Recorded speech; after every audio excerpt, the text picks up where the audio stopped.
اهلا بيكم. برضو لسه هنكمل كلامنا عن موضوع السياحة، وهنستقبل ضيوفنا الكرام. وزي ما قلت لكم قبل التقرير اللي فات، احنا النهارده مخصصين الحلقة دي للسياحة، لكن هنتكلم عن السياحة الدينية، هنتكلم عن الآثار الفرعونية، الآثار الموجودة في مصر، هنتكلم عن شكل المعمار الإسلامي اللي موجود في مصر، هنتكلم عن عوامل جذب السياحة بشكل عام، هنتكلم عن فكرة هل احنا فعلا شعب مضياف زي ما بيقولوا، شعب ودود قوي مع الأجانب والناس بتحبه، ولا بالعكس في ناس بتخرج تقول لا ده المصريين في مشاكل ولازم يغيروا طبيعتهم في التعامل مع الأجانب والتعامل مع السياح بشكل عام. لأن في زي ما قلت قبل التقرير في شعوب بالمقارنة احنا بيها لا احنا فعلا محتاجين نتطور في التعامل مع السياح الأجانب بالذات، لأن في شعوب بتتعامل بشكل تاني خالص، وبتتعامل مش فكرة المكسب السريع وإن أنا أكسب أي فلوس من وراء السياحة وكده، لا فكرة إن أنا ببني قاعدة للسياحة عندي محدش يقدر يمسها او حد يقدر يهدمها بسهولة. يمكن احنا مفتقدين الجانب ده شوية. تعالوا النهاردة نتكلم مع ضيوفنا ونشوف ايه موضوع السياحة بشكل عام، ايه موضوع السياحة الدينية، احنا محتاجين ايه علشان نرجع السياحة تاني في مصر زي ما كانت واحسن كمان ان شاء الله. بنرحب بالاستاذة انتصار غريب، باحثة في الحضارة المصرية ومنسق حركة ثوار الاثار. اهلا بيك في معكم. بنرحب والمرشدة السياحية سابقا. تمام، والمرشدة السياحية سابقا. يعني هنضيف كل حاجة على التايتل ما تقلقيش. نرحب بس بالاستاذ محمد صلاح الدين، مرشد سياحي، واهلا بيك في قناة المنارة، واهلا بيك في معكم. اهلا بيكم. الاول احنا محتاجين تكلمينا الاول عن حركة ثوار الاثار دي، ده موضوع تاني خالص. استاذة انتصار، انت تابعتي المقدمة اللي انا قلتها، واكيد انت طبعا بما ان حضرتك زي ما قلتي واضفتي لي مرشده سياحيه سابقا ومنسقه حركه ثوار الاثار دي هتكلمينا عليها، وباحثه في الحضاره المصريه.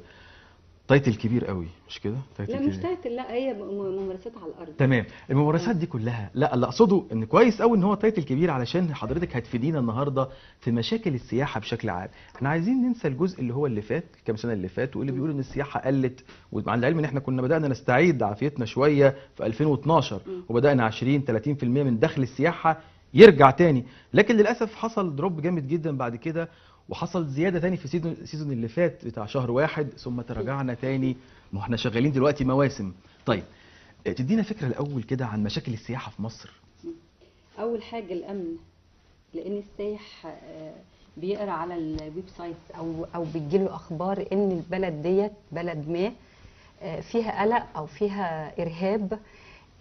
هنا الإعلام بتاعه بيوجهه للسياحة الداخلية، يعني أنت بتتحارب من أكتر من جهة، بتتحارب داخليا وبتتحارب كمان من الدعاية الخارجية. لا لحظة واحدة بعد إذن حضرتك، بتتحارب داخليا؟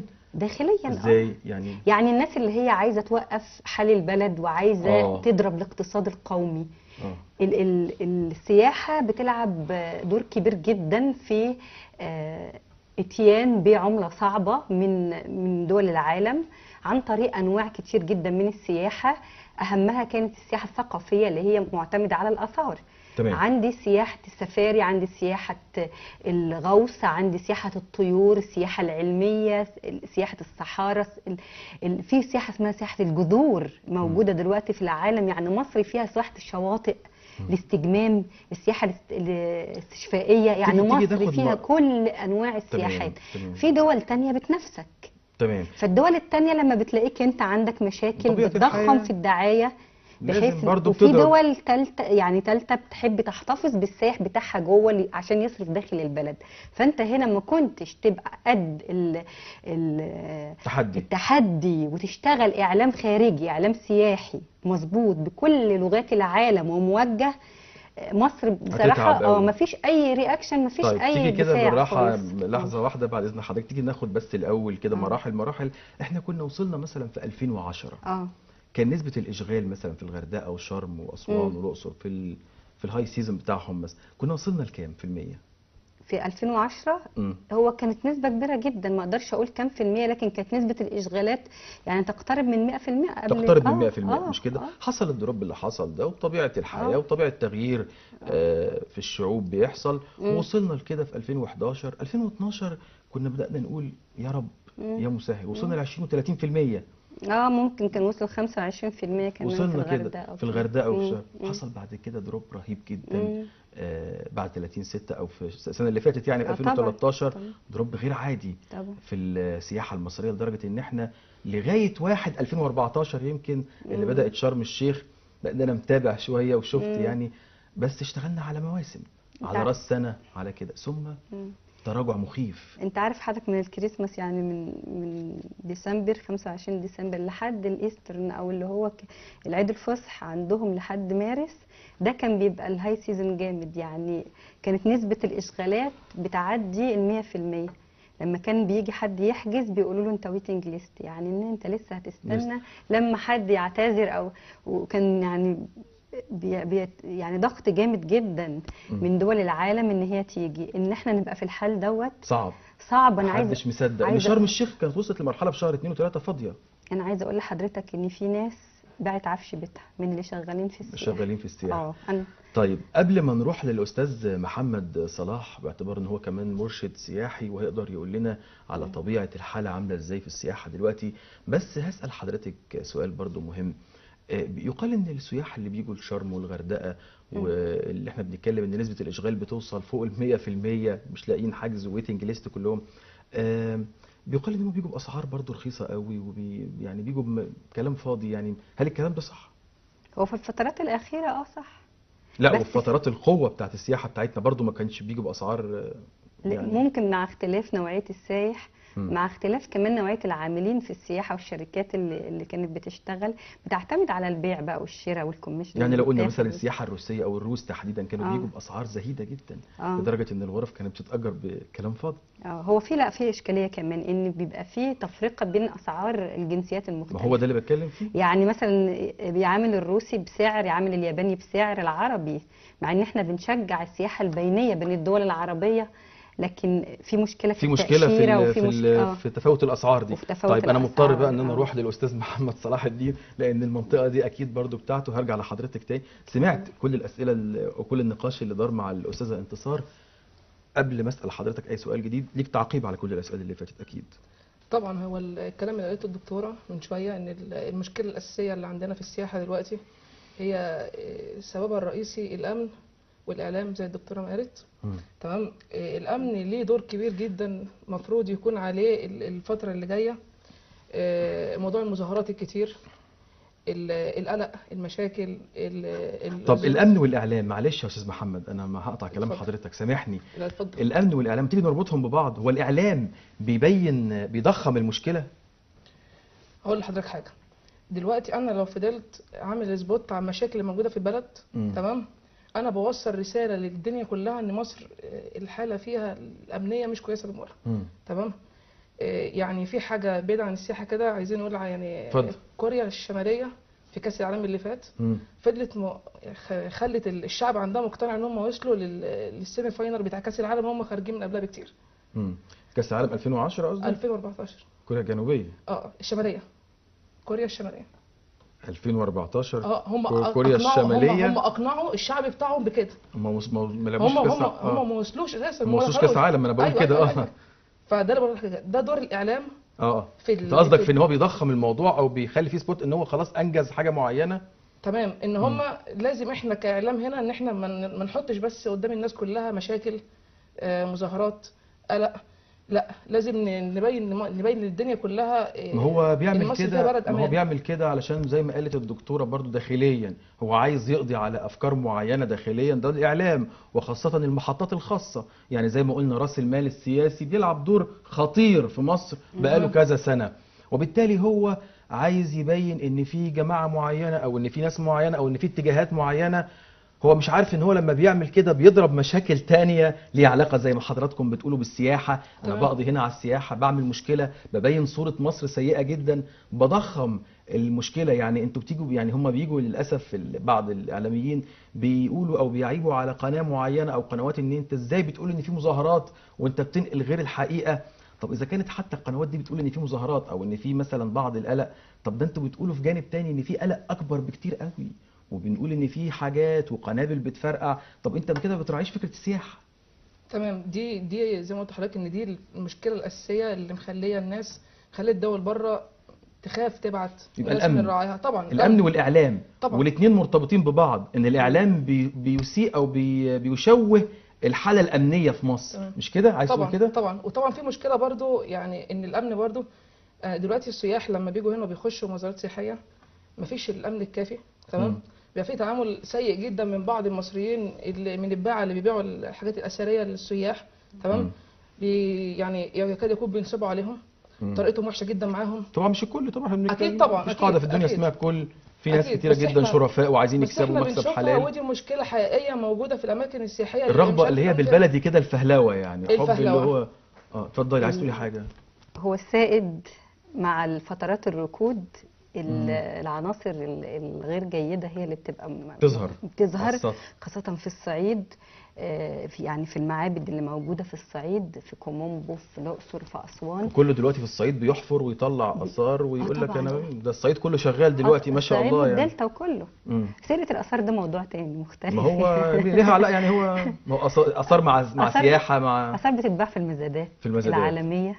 متاحف بره كنا موجوده. عملنا، لا غير المتاحف، المزادات، يعني حضرتك كده مزاد تقرا على عندك. الويب سايت تمام. كده موقع، وكنا عملنا حملة يا جماعة في حاجات هتتباع في 2012 محدش ولا حد بيسأل ولا حد بيعبر اي حد. ولا حد، ونشرنا الصور ببيانات بنداءات عبر الفضائيات ان حد، يعني انا طلعت في الاون تي في قبل المزاد بشهرين. مزاد وقلت معمول في فين مزاد- يا استاذ انتصار؟ في مزادات في لندن وفي مزادات في ما انا امريكا. بقول لحضرتك متاحف موجوده في العالم آه، برضه قبل المتحف، المزادات. قبل المتحف. ما هو المزاد يا فندم والمتاحف- بيتعمل علشان هيتحط في المتحف. المتاحف أو- في اثار خرجت عن طريق البعثات اللي كان فيها اجانب، وكان فعلا رسميا بياخد نص المكتشفات حتى 83. بتخرج عن طريق الاجانب والبعثات، وبتخرج عن طريق دلوقتي الحقائب الدبلوماسيه، الدبلوماسية وبتخرج عادي تجار جدا. الآثار. واحنا مشغولين بمكافحه الارهاب، ده موضوع تاني. يمكن احنا مشغولين بمكافحه حاجات تانية مش عارف.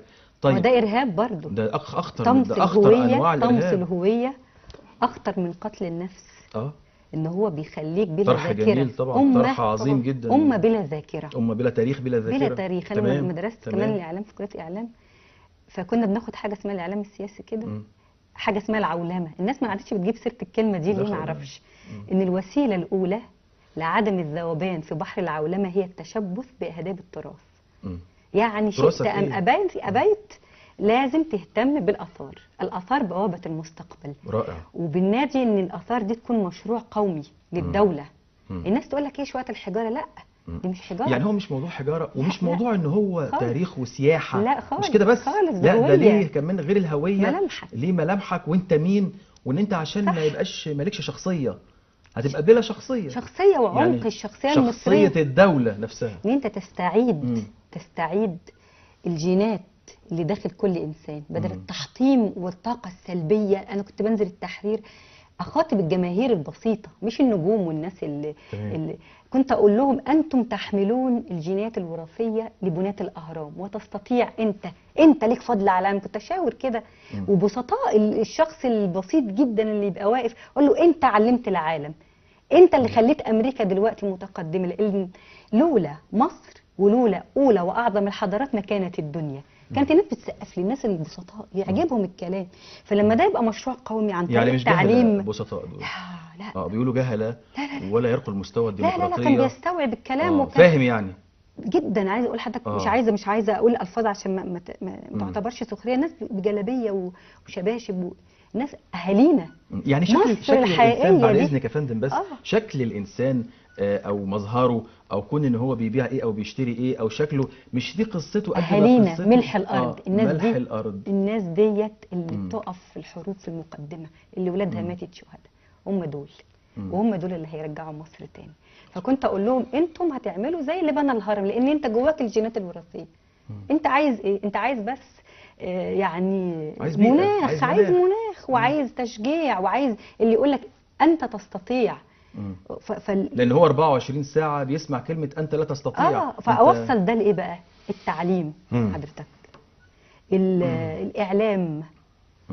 انا بلاقي سخريه، يعني الناس بتقعد تتريق على الحضاره المصريه، وفي جماعه ولاد حلال كده او مش ولاد حلال الله اعلم، اللي قالك دي اوثان وحضاره عفنه وتتهدم. على فكره عايز بس اقول لحضرتك حاجه، محدش قال الكلام ده خالص. هي في مشكله اخطر يا فندم، ان فكره ان في ناس بتؤول، يعني في ناس بتقول ده في ناس قالت.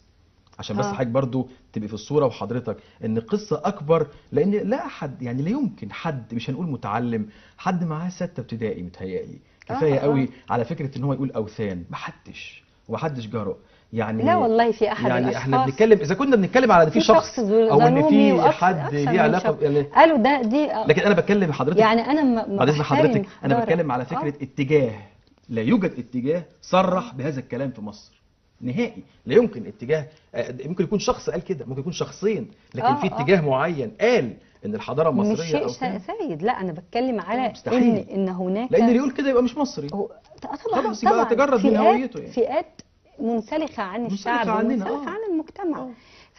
مش كده يبقى اللي دي يقول كده حضاره، دي حضاره يعني. انا ما اقولش بقى هو هل كان عنده نبي ولا عنده، لكن ده انا ملهاش بس دعوه. بقول لحضرتك ان الاخطر ان احنا ناخد الكلمه اللي اتقالت من حد ونعممها على اشخاص معينين ونقول ان هم ولكن لا تترك، يجب هي صح زي ما الدكتوره بتقول ان المشكله ان ممكن الحد اللي يطلع منه تصريح زي ده تمام يكون في ناس غلبانه كتير. احنا شعب ما الدكتوره لسه قايله ان الناس اللي بالدين. بتسمعوا بعد اذن حضرتك، سمعت الدكتوره في التحرير والناس اللي لابسه جلابيه وقالت الالفاظ، ان الدكتوره مش عايزه اقول الفاظ، ولابسين جلابيه ولابسين لبس بسيط، اهالينا قالوا ده بالعكس استوعبوا الكلام جدا لما الدكتوره قالت لهم بالذات انت تستطيع، انت تحمل الجينات الوراثيه للفراعنه. بلاش، مش عايزين بس الناس تسمع الكلام بتهكم او تقول لك يا عم جينات ايه ووراثيه ايه وفراعنه ايه. لا دي حقيقه، ده حقيقه واقع يعني. انا عارف حضرتك قصدك ايه، انا قصدك ان يكون ورا ناس او ناس بتسمعه ناس تتاثر بتسمعه بيه كتير فتتاثر بيه، لا الناس عندها وعي، يمشي في الاتجاه ده. الناس عندها وعي زي ما قالت الدكتوره والناس تعرف تفرق.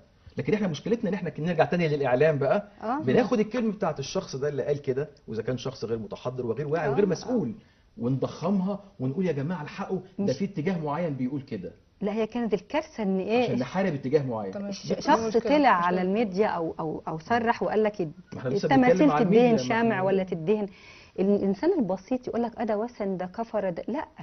يعني حتى كانوا يكتبوا عن التماثيل. هو في بسطاء بعد اذن حضرتك، طب اللي موجودين في اسوان والاقصر اللي بيتعاملوا مع السياح وبيتعاملوا معاهم في منتهى التحضر وودودين جدا وشعب مضياف جدا، الاقصر واسوان، ما هم دول بسطاء جدا. ما كانوا قالوا ان السياحه، انت عارف حضرتك يعني ما قالوش نتكلم على التمثال مثلا ان ده مش وثن، ده علم، وبيعكس التقدم في هذا العصر اللي اتعمل فيه التمثال في علوم كتيره. التشريح عشان يعمل تمثال زي ده، النقل عشان ينقل الحجر، شوف حضرتك الميكانيكا، الآلات عشان يقطع وعشان علوم وكيمياء وفيزياء. يعني ده أثر، الأثر بنعتبره أهم مصادر التاريخ. تمام، مش مجرد تمثال ولا مجرد يعني نقش ولا مجرد. احنا عندنا هنا كمان كارثة تانية لو بتكلمي حضرتك على علم. يمكن أحد الضيوف جه واتكلم، وعندنا كارثة جامدة جدا اسمها علوم الأهرام.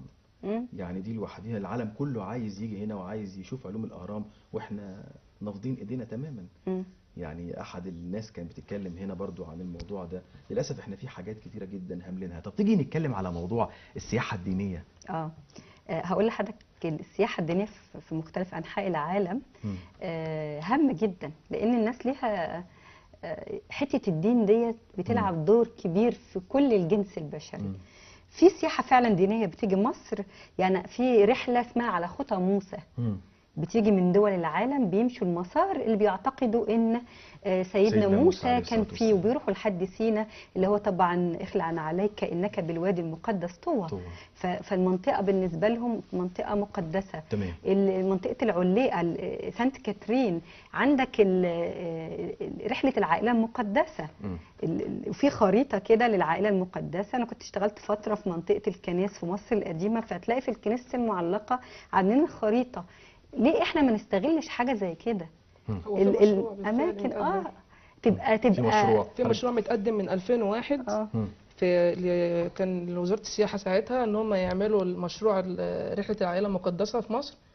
والمشروع ده لحد دلوقتي مركون، ما فيش اي حاجه فيه اتعملت، ما فيش اتجاه ان هم من 2001 وهو موجود. تعمل احتفاليه، ما هو 13 سنه لسه ما لحقوش. حضرتك الدراسه اللي معموله عليها قالت ان في يعني الموضوع ده اتعمل في مصر، هيكون في مصر للسياحه للموضوع ده بس 30 مليون سايح.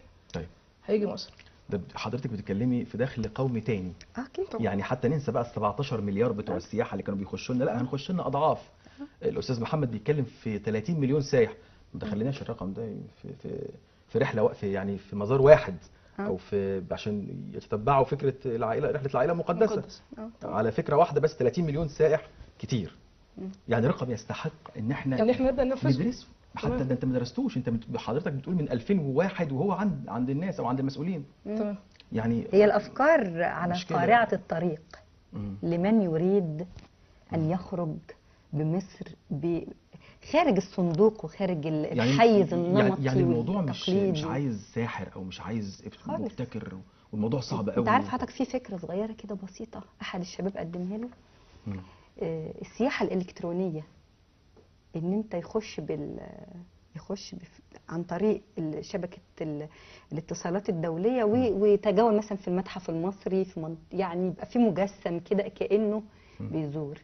في المستنسخات اللي بره اللي امريكا عامله مستنسخ كامل لمدينه الاقصر وهرم وابو الهول في مكان اسمه لاس فيجاس في امريكا. عاملين فندق بيدخل لامريكا 80 مليار يورو سنويا واحنا ما بناخدش حاجه. احنا عملنا مؤتمرات حركه صور الاثار لمناقشه مشروع قانون صور الاثار. ايه بقى الحركه دي معلش حضرتك؟ يعني الحركه دي مكونه من مجموعه كانوا من الناس اللي رفضت السياسات الخاطئه بدءا في وزاره الاثار من عهد مبارك. كان طبعا الاثار دخلت في دوامه حاميها حراميها، ترميمات غلط، يجيبوا شركات مقاولات غير معنيه بالترميم لاسباب كتير جدا افتراضات كتيره جدا، بيخرج الاثر عن اصالته ويقول لك انا عملت ترميم واحتفالات وبتاع، وهو يكون جدد الاثر. يعني شال القديم وحط جديد. وبالتالي ثوار الاثار دول عملوا ايه بقى؟ بدانا نعمل حملات توعيه، يعني حمله من 2008 اسمها توقفوا عن تخريب الاثار. وكنا بنتكلم مثلا كنيسه المعلقه يشيل الارضيه الاثريه في المدخل ويحط بورسلين بني، يشيل الارضيه بتاعه الازهر ويحط بورسلين ابيض. الجماعه البهره جم بفلوسهم لان هم بيقدسوا اللون الابيض ومهتمين بالاثار الفاطميه وخاصة الحاكمية اللي عملها الحاكم زي الأقمر والحاكم وجامع الحاكم بأمر الله، ويحطوا كله رخام أبيض يعني بمزاجه. وانا كان ساعتها كلمنا يعني كتير جدا ان ما ينفعش عشان هو عايز يهتم بالحاجات دي يجي مدي فلوس او يقول لهم انا سيبوا لي الاثر، وزاره الاثار والدوله المصريه خد يا حبيبي الاثر العب فيه زي ما انت عايز. دي كانت كارثه. برضو شركات المقاولات لعبت دور في اهانه الاثار واخراجها عن اصالتها وعن الهويه بتاعتها. في الحملات مستمره. طب نرجع تاني لموضوع السياحه الدينيه. حضرتك قلتي ان كان في كذا اثر، ضربتي امثله رحله سيدنا طبعا رحله العائله المقدسه هامه جدا.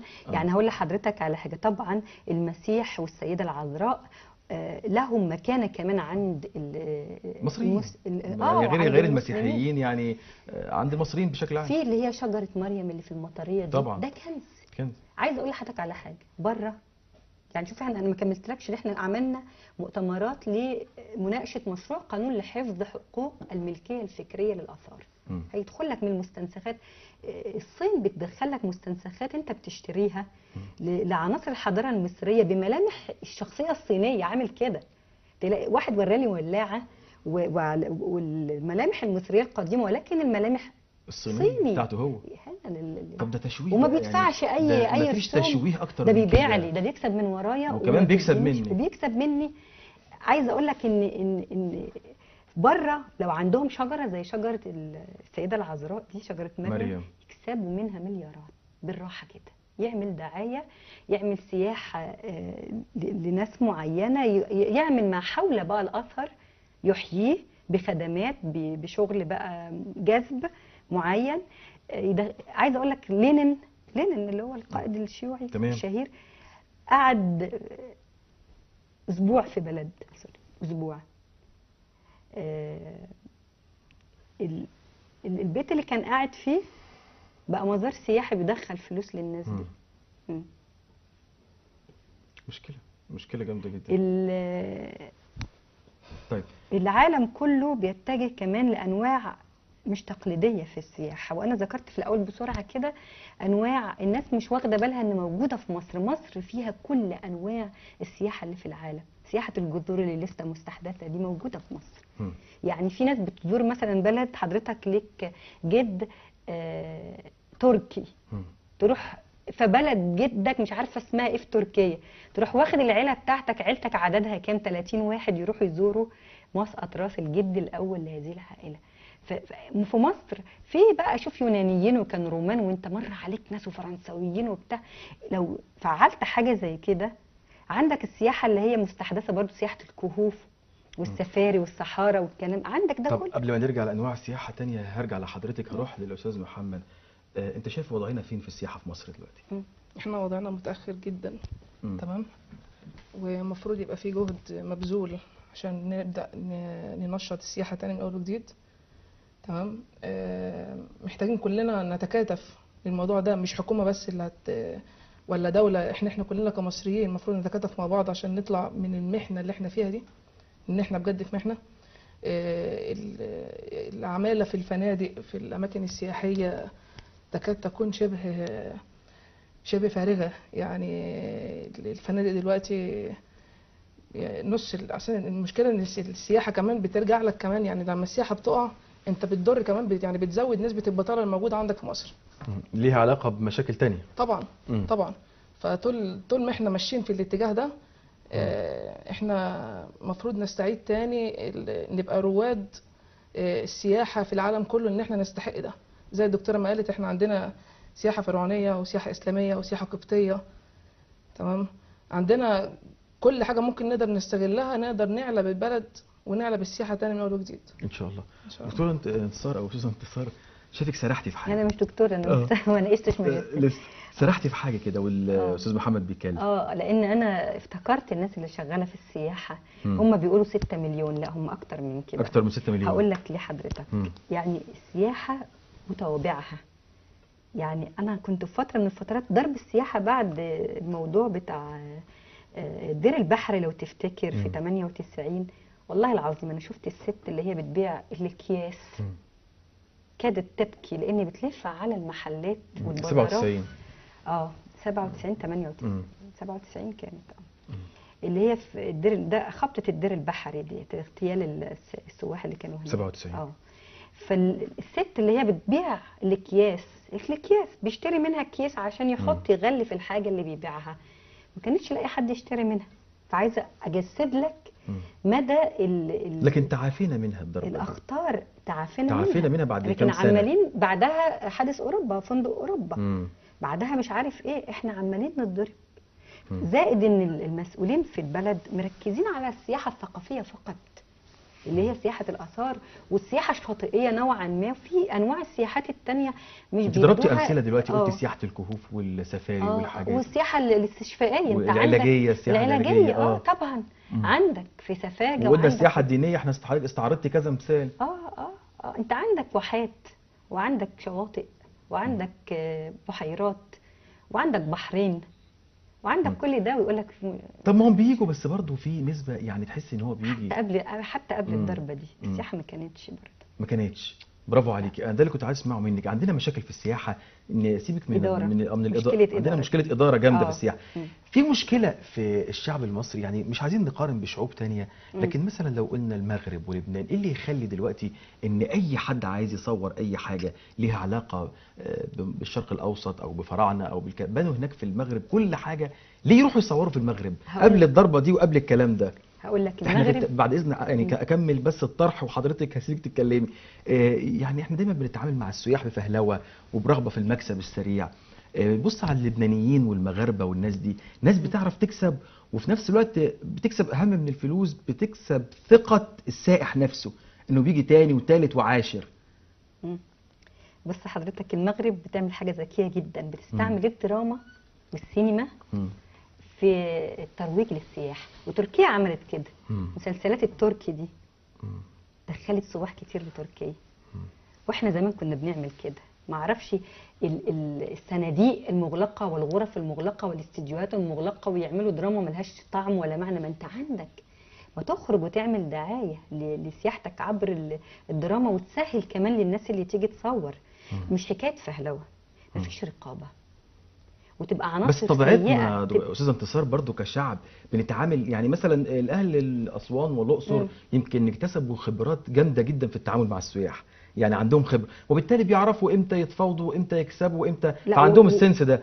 هنا في القاهره في يعني بعض المناطق السياحيه برضو في مشكله، مش عايزين نقارن مثلا بالمغرب ولبنان والكلام ده، اللي هم هناك شعوب فعلا شعوب مضيافه وشعوب واخده على السياحه.